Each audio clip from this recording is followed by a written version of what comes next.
Yeah, I'm here. Hi, everybody. That's Harry. Welcome. Make yourself at home. We'll get started in just a couple of minutes here. Glad you're here.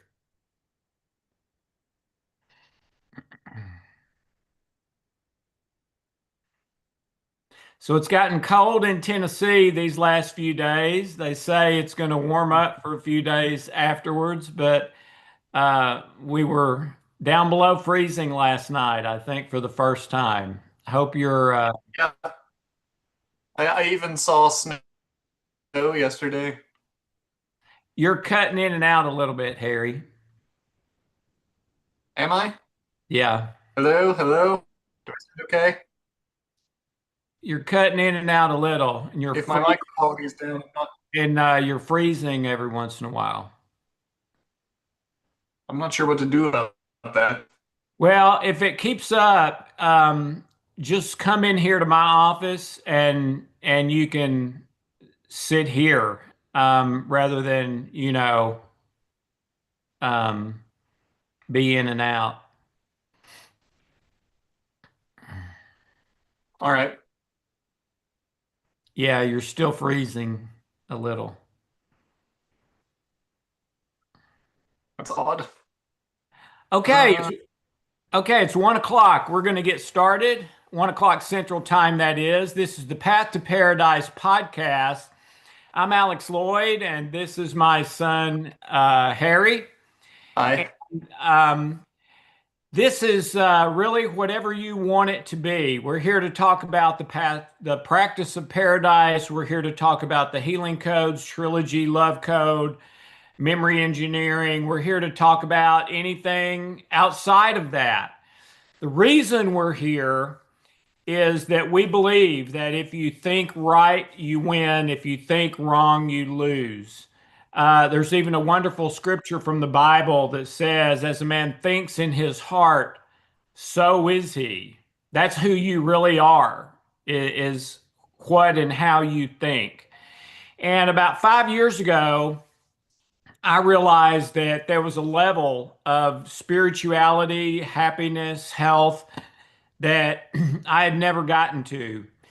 And I kind of rededicated myself, started praying way more than I ever had in my life, 2 to 6 hours a day, which I'm still doing. And not much happened for about a year, but then after about a year, everything started to change. My thinking started to change.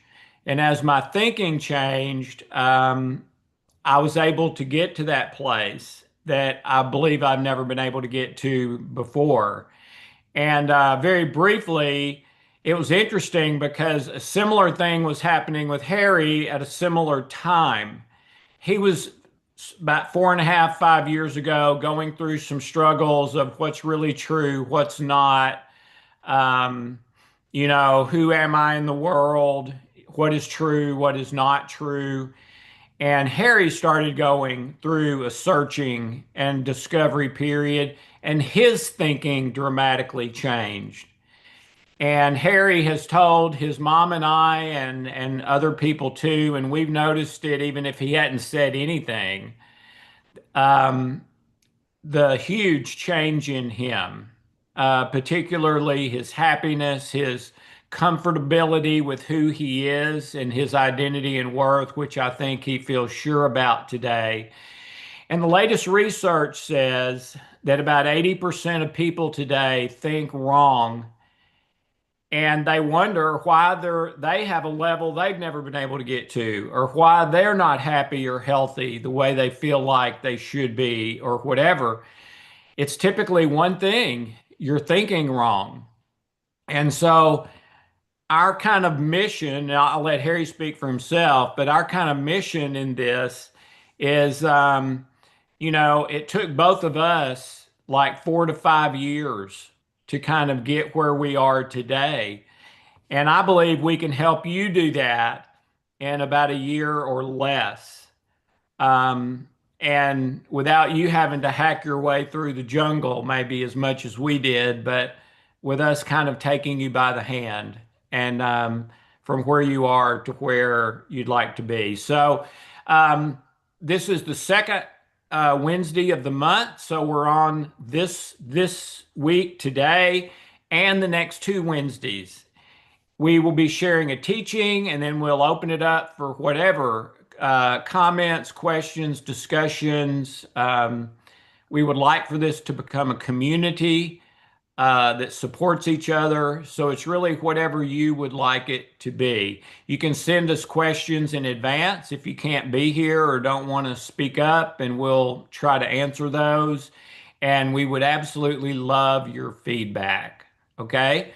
So now I'm going to shut up, and Harry is going to be doing the teaching today. I think you'll understand why after he gets into it.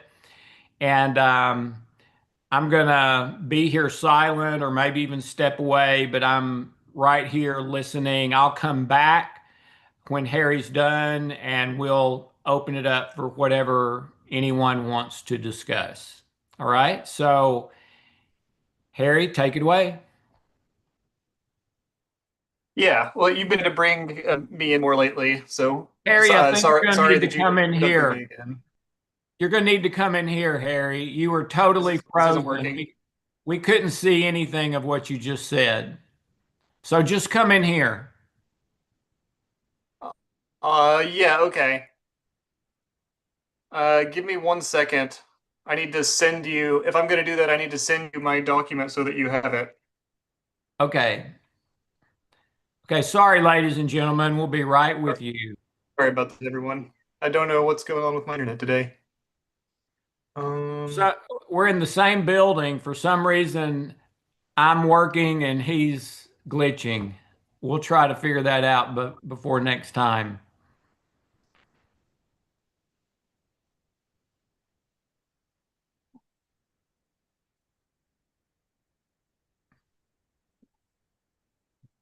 okay, so should I just sign off then? Um, no, just come in here for now. All right.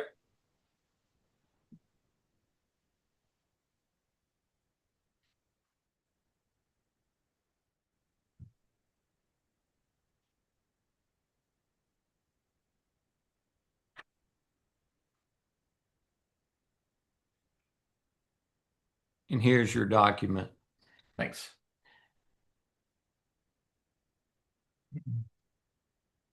Okay. Make sure you're in the screen, okay? What do you mean? Make sure you're in the screen. I don't know what you're talking about. Make sure you're Oh, in I the see. screen, okay? All right.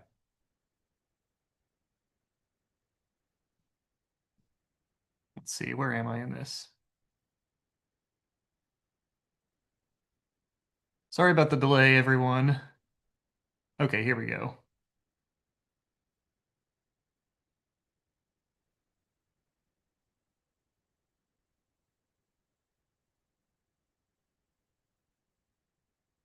Okay, so this is sort of a continuation of a teaching that I did a few weeks ago on Narcissus, the story of Narcissus and narcissism today. Um, and that sort of ends with a look at how it's not enough to live for ourselves. So how do we move forward from that? So the first thing I want to talk about is that um, figuring out what we actually do want. So in philosophy, kind of the most basic fundamental question for pretty much as long as the field has existed, I would think, is what do we owe each other? That's been the big question. And a lot of very intelligent people have done a lot of work on that, but we still have no clear answer. I believe that's because it's the wrong question. Maybe not in the sense of trying to figure out social justice, but in the sense of individual morality. And I think I can demonstrate that pretty easily. So think of a woman who is murdered with all of her neighbors looking on. Like maybe you've heard of the story of Kitty Genovese. So imagine a similar scenario to that. People stand at their windows and they watch her die. Some may call the police, but they pretty much already know that it's going to be too late for the police to do anything. No one physically intervenes. Now, think about the position of the neighbors. Are they guilty of a crime? When the police come, are they going to arrest them in place of the murderer? No, of course not. They've broken no laws. They have no obligation to place themselves in harm's way, and they may even be acting according to the recommendation of the police. A lot of police, would tell you, don't get involved in something like that. But now imagine that one of them had intervened and saved the woman at great personal risk. Now, we would all probably say the same thing. We would say that person is a hero. That's what you call them. Now, both of those neighbors, the one who intervened and the one who didn't, may be equally decent in the sense of social propriety. Um, but it's the latter that we respect and admire because they gave without reservation even when nothing was owed. So, why then would we ask what human beings owe to each other? To do what is owed means to pay a debt and thereby to meet a minimum requirement. And that's what we call decency, a subject of endless debate and which is frequently arbitrary, boring, and callous. But what about those of us who wish to be the second sort of neighbor? If you desire to give all that you can, then of what consequence could a minimum possibly be to you? So rather than ask what you owe to others, ask what sort of person you want to be. And when you ask this question honestly and earnestly pursue it, then the lesser one of what you owe will you'll see it to be inherently self-limiting and self-defeating. And the idea of morality as a set of laws and debts becomes obsolete. Now, actually making this change requires two things, reflection and conviction. The awareness of the gap between is and ought to be, and the firm resolution to change it. So today we're pretty much going to be covering awareness, because as always, you have to attend to awareness before you can attend to action. This goes into something that I call the four mirrors, which is a bit too long to cover entirely today, so I'll probably do the first two. So for a select few people during extraordinary moments in life, the self-reflective process might be skipped entirely. And that usually happens because of pain, when some major trauma or disaster makes the contrast between the life you're living and the moral law instantly obvious and so personal that you can't brush it off. And this is when change can happen very rapidly and even miraculously. And my dad, Dr. Alex, has a story about this that you've probably heard involving the night my mom threw him out of the house. For those of us in a more typical situation like mine, for whom one day is much like the previous one, and who attempt to effect personal growth through reason and willpower, our task is in some ways much harder. And that's because the psychological violence required for the death and rebirth cycle of growth is not being supplied externally. And it is, I would say, a form of psychological violence. Many people today use that term rather weakly, in my opinion, to accuse others who make them uncomfortable without recognizing its true value. In Luke 9, for example, Jesus instructs us to die to ourselves, take up our cross, and follow him. He says that those who try to save their lives will lose them, but those who lose their lives for his sake will keep them. And what's very important to us here is that the word he uses there, the Greek word that he uses for life, is psyche, which is the root of the modern word psychology, and refers in context as well to our unique personal identity. So it's appropriate from a Christian perspective to talk about a violent psychological sacrifice as a necessary step, not only for Christians, but really for any form of substantial growth. That fundamentally, growth requires pain and growth requires sacrifice. You can't change your life to something new without giving up the old. If you realize that you're going in the wrong direction, turning around means abandoning the old direction. Freedom, for example, only becomes valuable when it is sacrificed. And in our fantasies, we like to think of freedom as the ability to occupy ourselves just as we wish at each moment. But of course, that's impossible. There's no set of circumstances on earth that can free us from life's demands on our time, and we shouldn't desire it, because the sort of people of whom nothing is ever asked are almost universally the least satisfied, the least happy, and the most grieved by even the smallest and most natural impositions. So the purpose of freedom is in choosing what commitments we should make, but the act of committing destroys freedom. After all, committing means orienting ourselves to a direction in life, and if our direction changes with the wind, then we're not going anywhere. And in part, this is what is meant by the Christian concept of faith that a lot of people get wrong. It's not blind adherence to a dogma, but walking steadily in a truth once revealed. Now, you'll notice, of course, that if you've chosen bad commitments, then you can't do much productively until those commitments, which are usually to our own comfort, are severed, and thus comes the need for psychological violence. So the question is, are you willing to hurt yourself in order to grow as a person, to improve your life, and to become the sort of person the world desperately needs? Um, and by the way, your answer to that can be no, but I want to be. And that's enough to start work with as well. So generating the conviction required to translate recognition of a problem into restorative action is a multi-step process, but it begins with awareness, as we talked about. Um, Awareness of the gap between what we are and what we should be that comes from earnest self-reflection. Now, when we say the word reflection, that implies the need for a mirror, by which I mean a perspective through which we choose to regard ourselves. And too often, this stage of the process is undirected, and we just use whatever form of reflection we're used to or that's near to hand. And the typical result of that is that when it comes to the point of putting in the difficult work, we instead deflect onto the much easier task of finding a different mirror that shows us from a more agreeable angle. So the first moment of commitment comes well before any external changes in dedicating ourselves to a perspective that will prioritize our betterment over comfort.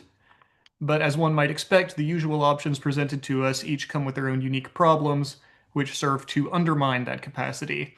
So, and this is what I'm talking about when I talk about what I call the four dark mirrors.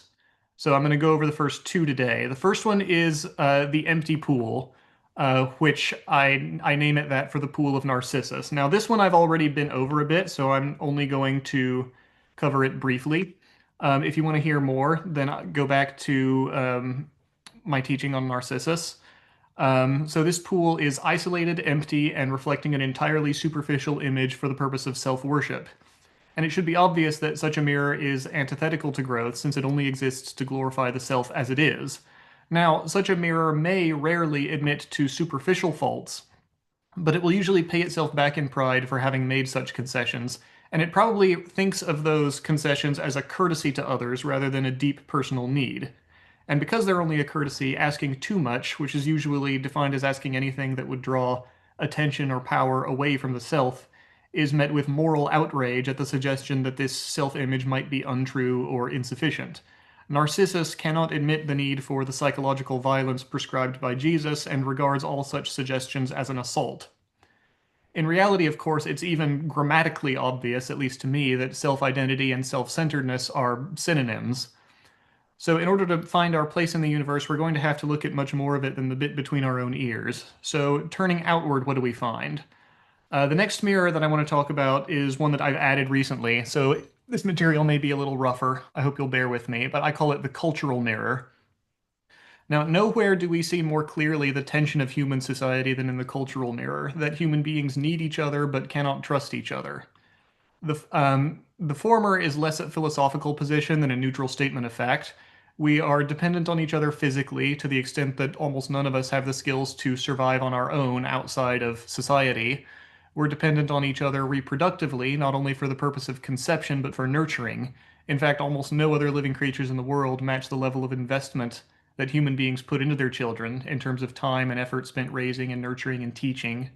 We're even dependent on each other psychologically to the point that solitary confinement is widely considered to be an inhumane form of torture.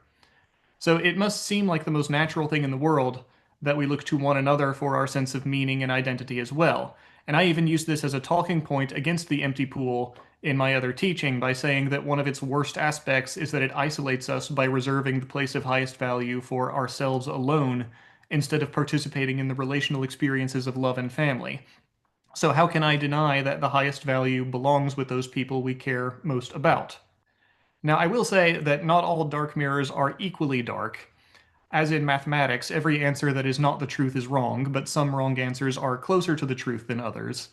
you will do much better and know much more happiness and freedom in setting relationships with others in the highest place than you would do by setting yourself there. And many of the behaviors involved in doing so are very good. But remember that our goal for the moment is not to distinguish valuable behaviors, but to find the best, most truthful framework for self-reflection in order to derive meaning and identity. And for this, as you'll come to see, deferring to others is not enough. And before we go further, I should clarify that when I use the term cultural mirror, I use it broadly for any situation where our self-identity is based on the regard of others, whether that's a small, close group or even a single person, like a close friend or a lover, or a larger and more impersonal community, like an artist's audience, a social media presence, or even a general sense of being well liked by the community. It may seem odd to group relationship with a lover in the same category as a social media platform, and to be sure, not all variants of this mirror are equal in folly, but they have in common the same fundamental shift of value and therefore morality onto an external human locus. And that single commonality is what defines the problem. Human beings are messy. We believe the things we believe for all sorts of fallacious reasons, and the vast majority of us have not done the hard work of subjecting our foundational beliefs to a ruthless inquisition in the name of truth, which I'm attempting to do now. As very young children, we all naturally live under the cultural mirror in a sense. From infancy, our brains are far, excuse me, are far more plastic and far more dominated by a posterior theta state that leads to lower inhibition, lower top-down filtering, and a much higher focus on learning, receptivity, and global integration. And this is the state of mind where imprinting happens very easily and where a child is prone to believe almost anything that their parents tell them just because it's their parents telling them. But of course, the brain matures. As we reach the ages of about 7 to 9, we transition out of this state, our conscious reasoning powers grow much stronger, and we begin to think and question for ourselves. And surely we would all agree that this is an essential part of maturation. So why would we opt to surrender it when it matters most? It carries all the same risks as what I call the romantic exaltation of the heart, where you try to follow you try to follow your heart and its impulses as if they were the voice of God, basically. But you have even less ability to discern the good influences from the bad because it isn't even your heart you're following, and understanding your own is plenty hard enough. So, at least in cases where we look to only one or a few people, we might still hope for a productive dialogue. But there's another problem. Once you make the decision, or more likely drift into the decision without realizing it, to derive your identity from others, then it becomes very difficult to productively disagree with those others. The power of the Socratic dialogue, which has been sort of the golden standard for that sort of thing for a couple thousand years, derives from the willingness of both parties to argue their own positions with force and honest cunning. But the cultural mirror is conciliatory by nature because its sense of itself comes from the opinions of others, which renders the concepts of constructive debate and constructive criticism self-contradictory. You can see the problems that emerge. If everyone lived that way, then morality itself would soon become a question of mere popularity. And aside from being morally dubious, the cultural mirror is also psychologically unstable. One that my dad likes to talk about a lot. Dr. William Tiller, in Stumbling into Happiness, writes about how expectations are a happiness killer. More Dan specific, Gilbert. Dan Gilbert, I'm sorry, I get some of his references confused. Um, More specifically, he found that when someone has an expectation defined as taking ownership of a future goal or circumstance which is not under their full control, it immediately puts them into a state of heightened stress that lasts until the expectation is resolved, which could take months or years. Of course, even if that expectation is met, most people will immediately form another.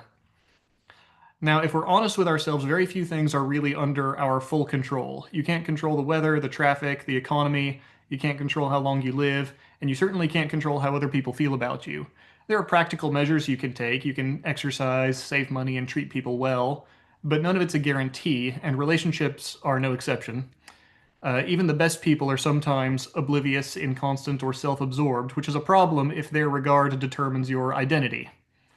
So think about the effect on children when their parents discipline them with no consistency, rewarding behavior one day and punishing it the next. Once they grow to adulthood, that person is very likely to be distrustful, emotionally unstable, highly anxious, and prone to erratic decision making because they struggle to believe that their decisions matter, and a number of other disordered patterns as well. Now, in the case of adults, they're more resilient to that sort of thing. They're better able to rationalize and resist those external destabilizing influences, but no one can entirely insulate themselves from it. And if they're exposed to those sorts of influences over time, it'll still produce many of the same negative effects. So there's a saying with some truth to it that every parent messes up their children. And my parents were wonderful, and I wouldn't trade them for anything. But I do carry a scar or two from childhood, particularly from my mom's bout with severe depression. And even though that's not her fault, it still had some significant consequences. And one of the greatest privileges and the greatest responsibilities of adulthood is in deciding for yourself what sort of person you ought to be. And it's not a decision that you can really skip. You can abdicate the decision to someone else, yes, but you'll never have the same conviction in it, which is to say, the same strength that you would have by knowing for yourself rather than merely following another's lead. Now, all of this is assuming that you're following the example of some kind of individual or maybe a small group of individuals whom you have some legitimate reason to respect and admire. But there's an even more sinister problem when reflection comes from the culture at large.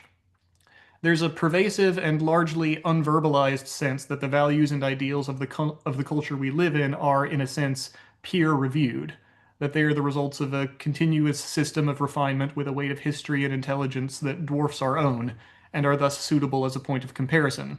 And the idea is actively supported by advertising, by the media, and by Hollywood, all of whom stand to financially benefit from appealing to common denominators.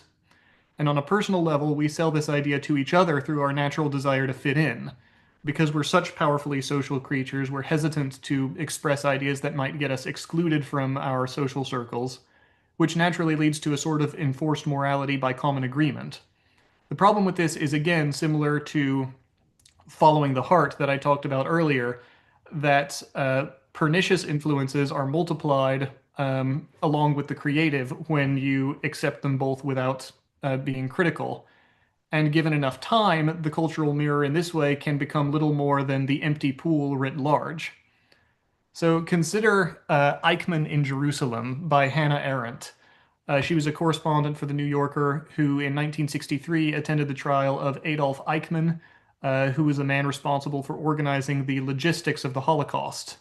And she arrived at the trial expecting to see a mythical figure of fanatical sadism, a monster in human clothing. And what she found instead was an unremarkable bureaucrat who followed orders, spoke in platitudes, and seemed almost incapable of independent thought. And she called this the banality of evil. The idea that for many people, and perhaps most people, evil does not come through intentionally hateful or destructive actions, but gently through unselfconscious conformity. And that perhaps is the final destination of the cultural mirror. Um, Later on, I'm going to be making the argument in several places, and if you've been involved in the Practice of Paradise program, you may have heard it already, that true goodness is not static, but that it's defined by constant progress toward a constructive and eternal end. In order to be goodness, it must love, sacrifice, build, grow, and other verbs. So if goodness then is an active force, what does that say about passivity? And I think that's the end of that mirror. So that's probably as far as I'm going to go today. Alex, you want to come back? Yeah, I'll just sit beside you. You can scoot over just a little bit. Let's Sure. go back to the Where is it? right Here we there. go. All right. So if we have any questions, comments, discussion about this or about anything really, code stuff, practice of paradise, a dilemma you're facing in your own life, the floor is open if anyone has anything they'd like to share. Good job, Harry. That Oh, was hey. great. I hope a lot of you understand more clearly now why he is starting to do teaching because he's better at it than I ever was. I don't know about that. Okay, any questions, comments, anything at all? If you want, I can go to the YouTube channel and see. I might have a better view of the conversation there. Okay.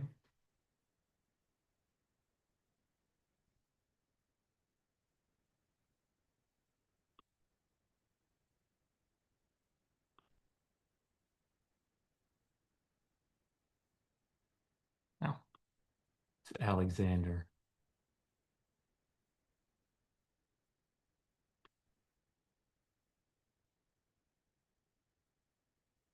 Okay, it doesn't look like we have any questions here either. All right. Then go back to Zoom. Okay, we'll give you another minute or two. Um, Well, did you have any comments or questions then? Don't just want to well, sit with this, dead air. yeah, I'd heard the old four mirrors, but Hmm. I'd never heard the cultural because that's new. Yeah.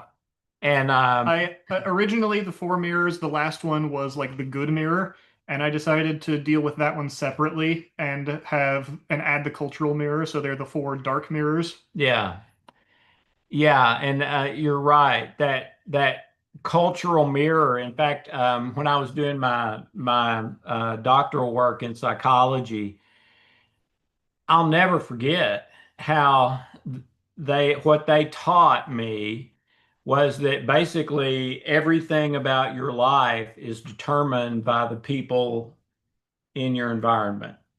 Hmm. And if they accept you, you feel accepted and good and want to spend more time with them and all that. If they reject you or are not kind, you feel lower worth and identity and all of that. Hmm. And it was just constant. Okay, good person, good, bad person, bad, good person, good, bad person, Hmm. bad. And it's this constant roller coaster. And I remember thinking at the time, yeah, this is a huge factor, but it doesn't have to be this way. Right. Once you have logic and reason and free will, you can search as both of us have and try to find and live by the truth, not just whatever the people around you are saying. In fact, you can even influence those people in a positive way that they need.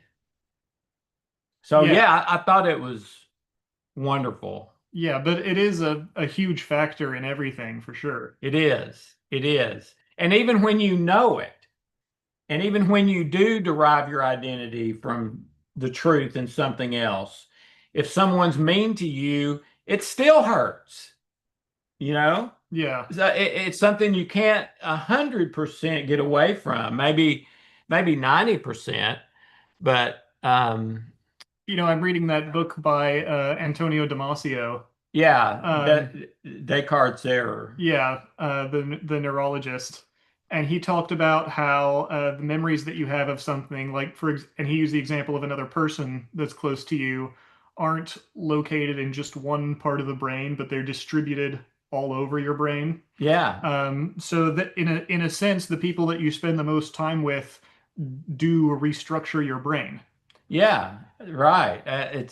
Yeah, that's amazing. So that's be careful who your friends are because Hmm. they're going to have a great impact on you. And we know from research, if you're around negative, complaining, critical people, Hmm. you start to feel more and more and more stress the longer you're around them. If you're around people who are kind and compassionate and positive, you feel better and better the more you're around them. Yeah, And you can't change that. There's no switch for that. yeah, and you talked about how I've changed a lot in the past few years, and one way that I think not everyone would agree is for the best. Um, if you look at me like 4 or 5 years ago, you probably couldn't find a single person in my life who had any sort of problem with me. I know where you're going now. And yeah, Yeah. and that is not true anymore. There are probably Yeah. several people who do. And Yeah. that's been somewhat intentional. Not that I wanted them to have a problem with me, but that I've started speaking more openly about my beliefs, even when it upsets people. And, something that you find from that, a lot of people, you have this sort of sense that if someone doesn't like you, it's automatically a failure on your Yeah. part. Right. But there's something to be said for the advantage of stating what you believe very boldly to the point that a lot of people would call it too boldly is that the friends who can actually support you will self-select. Yeah, and another thing I would say, Harry, is that as your thinking changed, you became very confident Hmm. of what the truth was and of who you were. And I believe that's what gave you the strength to stand up to people Hmm. kindly and share a differing opinion, even though you knew that by doing that, they're not going to like it. Hmm. And I also think there's a sense in which confidence not only comes from the truth, but it helps lead you to the truth. Yeah, Because, like I talked about Socratic dialogue, and when Jesus uses the word mind in the greatest commandment, the literal translation of that word is something like to use the mind from side to side, which is probably a reference to the Socratic dialogue. yeah. Um, so I think that's From very I would say from A to Z. so I think that that's a core Christian responsibility. Um, if from a perspective of confidently pursuing the truth, that can only have good outcomes. That's right. Because if you're wrong, then you help. If the other person is wrong, then you help them toward the truth. And if you're wrong, then you get to be led closer to the truth. But like you were saying, that's true. But there may be short-term pain as you go Yeah, through chaos to integrate that truth, which changes you a little. yeah. And I've definitely grown some thicker skin in the last couple of years. Good for you. Okay. No questions, no comments. Check So, check the YouTube again. well, they'd be No, sending them to us yeah, if still they no, were there. still nothing. Yeah. So we're gonna let's go back to the thing. So we're going to say goodbye for today. And Harry will be doing the second part of the four mirrors in the Mhm. future. So you don't want to miss that. Again, you can send us questions in advance and we'll answer them so you can listen to them whenever it's convenient. And we're getting great feedback from the practice of paradise. Keep that coming. And thank you so very much. Thank you, Harry. Good